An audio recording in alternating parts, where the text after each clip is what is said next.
চাকুমারি খুব সুন্দরী টসটসে গোলায়া, মিষ্টি হেসে কথা বলা এটাই তার স্বভাব। একদিন রুবেল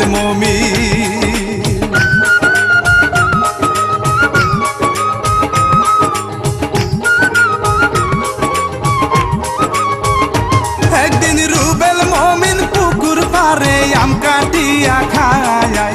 এমন সময় সীমা আক্তার স্কুলেতে যায়, মমিন দেখতে পেল